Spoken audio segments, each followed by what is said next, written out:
T20 world cup 2024 ही स्पर्धा West Indies आणि अमेरिकेत खेळवली जाणार आहे. नुकतीच BCCIनं आगामी T20 वर्ल्ड कपसाठी भारतीय संघाची घोषणा केली. भारताच्या निवड समितीनं मुख्य संघात 15 खेळाडूंना संधी दिली, तर राखीव खेळाडू म्हणून 4 निवड केली आहे. दरम्यान या संघात निवड होण्याच्या जवळ असूनही काही खेळाडूंना मात्र संधी मिळालेली नाही. त्यामुळे सध्या तरी त्यांचं T20 वर्ल्ड कप खेळण्याचं स्वप्न बंगलंय. त्याच खेळाडूंबद्दल आपण या व्हिडिओतून जाणून घेणार आहोत. नमस्कार, मी प्रणव ढमाले. तुम्ही पाहताय फॉर द पीपल न्यूज. पुढे जाण्यापूर्वी आपण आमच्या चॅनलला सबस्क्राइब करा, लाईक व फॉलो जरूर करा. पोस्ट ग्रॅज्युएट डिग्री कोर्सच्या माध्यमातून परिपूर्ण राजकीय नेतृत्व घडवणारं आणि प्राध्यापक राहुल कराड यांच्या संकल्पनेतून साकारलेलं भारतातील पहिलं institute MIT school of government presents जागर लोकशाहीचा. सगळ्यात आधी पाहूयात BCCIनं निवडलेल्या संघात कोणकोणत्या खेळाडूंची वर्णी लागली आहे.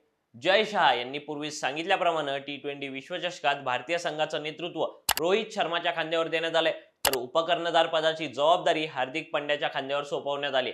याशिवाय यशस्वी जयस्वाल, विराट कोहली, सूर्यकुमार यादव, रिषभ पंत, संजू सॅमसन, शिवम दुबे, रवींद्र जडेजा, अक्षर पटेल, कुलदीप यादव, युजवेंद्र चहल, अर्शदीप सिंग, जसप्रीत बुमराह आणि मोहम्मद सिराज यांना संघात स्थान दिलं असून राखीव खेळाडूंच्या यादीत शुभमन गिल, रिंकू सिंग, खलील अहमद आणि आवेश खान यांची वर्णी लागली आहे.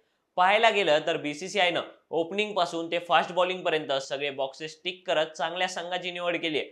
विंडीज आणि अमेरिकेतील स्लो पिचेस लक्षात घेऊन संघात 4 स्पिनर्सला स्थान देण्यात आलंय. पण या सगळ्या गर्दीत काही खेळाडूंची नावं हरवल्याचं दिसतंय. यातील पहिलं नाव आहे ते अर्थात KL राहुलचं.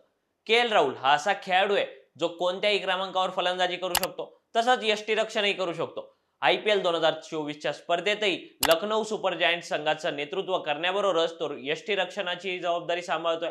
सोबतच त्यानं यंदाच्या IPL मध्ये 9 सामन्यात 42च्या सरासरीनं आणि 144च्या स्ट्राईक रेटनं 3 अर्धशतकांसह 378 धावा केल्यात. सैन्य आणि क्रीडा क्षेत्रात करिअर करायचे? नेताजी सुभाषचंद्र बोस सैनिकी निवासी शाळा पुणे. ऍडमिशनसाठी संपर्क 960 781 1662. पण रिषभ पंत आणि संजू सॅमसन यांना पसंती मिळाल्यानं राहुलला संधी देण्यात आली नाहीये. राहुलला गेल्या अनेक महिन्यात भारताच्या T20 संघातही संधी मिळालेली नाही. तो भारताकडून शेवटचा T20 सामना नोव्हेंबर 2022 मध्ये खेळला होता. त्यातच आता T20 वर्ल्ड कप साठी त्याची निवड झाली नसल्यानं त्याची T20 कारकीर्द मात्र संपली असल्याच्या चर्चा सुरू झाल्यात. दुसरीकडे अन्य काही खेळाडूंचंही वर्ल्ड कप खेळण्याचं स्वप्न बंगलंय. यामध्ये ऋतुराज गायकवाड, रियान पराग, संदीप शर्मा, तिलक वर्मा यांसारख्या काही खेळाडूंचा समावेश आहे. ऋतुराज गायकवाडनं यंदा आजच्या IPL मध्ये चेन्नई सुपर किंग्सचं नेतृत्व करताना 9 सामन्यात 63.86च्या सरासरीनं 149च्या स्ट्राईक रेटनं 1 शतक आणि 3 अर्धशतकांसह 447 धावा केल्यात. विशेष म्हणजे एशियन गेम्स मध्ये ऋतुराजच्या नेतृत्वात भारतानं गोल्ड मेडलही जिंकले. असं असतानाही यंदाच्या विश्वचषकासाठीच्या संघात ऋतुराजला टीममध्ये जागा मिळाली नाहीये. दुसरीकडे रियान परागनेही IPLच्या सुरुवातीला राजस्थान रॉयल्ससाठी चांगली कामगिरी करत लक्ष वेधलं होतं. ऋतुराज आणि रियान या दोघांनी देशांतर्गत क्रिकेटमध्ये चांगली कामगिरी केली, पण या कामगिरीचं फळ त्यांना सध्या तरी भेटलेलं नाही असं म्हणता येतं. या यादीतलं पुढचं नाव आहे तिलक वर्माचं. तिलक वर्मानेही मुंबई इंडियन्ससाठी सातत्यपूर्ण कामगिरी केली. इतकंच नाही तर तिलक या वर्षाच्या सुरुवातीला अफगाणिस्तान विरुद्धच्या T20 मालिकेतही भारतीय संघाचा भाग होता. तिथेही त्यानं चांगली कामगिरी केली होती, मात्र त्यालाही यावेळी संघातून वगळण्यात आलंय.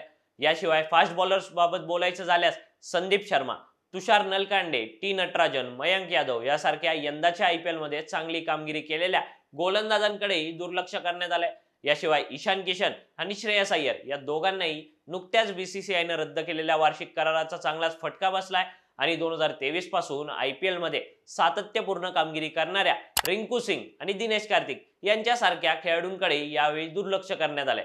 असो, लिस्ट काढायची म्हणलं तर खूप मोठी आहे, पण आता BCCIनं निवडलेल्या 15 हिऱ्यांच्या जीवावर भारतानं यावर्षी तरी वर्ल्ड कप भारतात आणावा अशी अपेक्षा आहे. या सगळ्या बाबतचं तुमचं मत आणि कोणत्या खेळाडूला संघात स्थान मिळायला होतं आणि कुणाच्या जागेवर, याबाबतचं तुमचं मत खाली दिलेल्या कमेंट बॉक्समध्ये कळवा. व्हिडिओ आवडला असेल तर लाईक करा आणि अशाच आणखी नवनवीन व्हिडिओसाठी फॉर द पीपल न्यूजला सबस्क्राईब करायला विसरू नका. धन्यवाद.